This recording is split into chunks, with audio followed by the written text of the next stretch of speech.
ఓం శాంతి. శివ పరమాత్మ మహావాక్యాలు.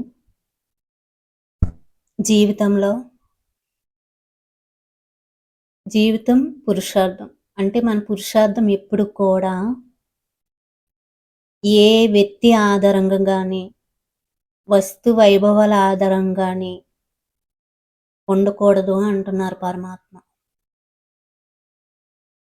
హ్మ్. మరి ఈ వాక్యాల గురించి ఏం చెప్తారు మహావాక్యాలు? ఇంకా మనం తెలుసుకుందామా? మంచి అవకాశం లభిస్తే ఆ ఆనందంలో ఉండి పురుషార్థం నుండి వంచితం అవ్వకూడదు. మంచి అవకాశం ఉంది కదా అని ఆనందం పడిపోయి పురుషార్థం నుండే వంచితం అయిపోవడం, ఇది చాలు అని. ఏ విధంగా అయితే చేప నీటితోనే జీవితం యొక్క అనుభవం చేసుకుంటుంది, తగులుబాటు నీటితోనే ఉంటుంది, అప్పుడప్పుడు ఒక సెకండ్ బయటకు వచ్చినప్పటికి మరల లోనకి వెళ్ళిపోతుంది. అదే విధంగా కర్మేంద్రియాల ఆధారంగా బాహిర్ముఖతలోకి వచ్చిన ఆకర్షణ సాగరునితో శివ బాబాతో ఉండాలి. ఆకర్షణ మాత్రం ఎవరితో ఉండాలి? శివ బాబాతో ఉండాలి. ఇప్పుడు మీ ఎదురుగా సేవ యొక్క ఫలితం సాధనాల రూపంలో మరియు మహిమ రూపంలో లభించే సమయము.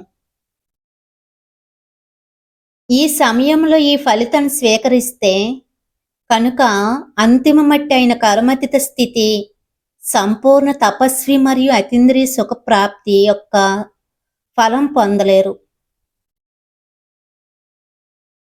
అంటే ఈ సమయంలో ఈ ఫలితాన్ని స్వీకరిస్తే కనుక అంతిమ మెట్టు అయిన కర్మతీత స్థితి, సంపూర్ణ తపస్వి మరియు అతీంద్రియ సుఖం ప్రాప్తి యొక్క ఫలం పొందలేరు.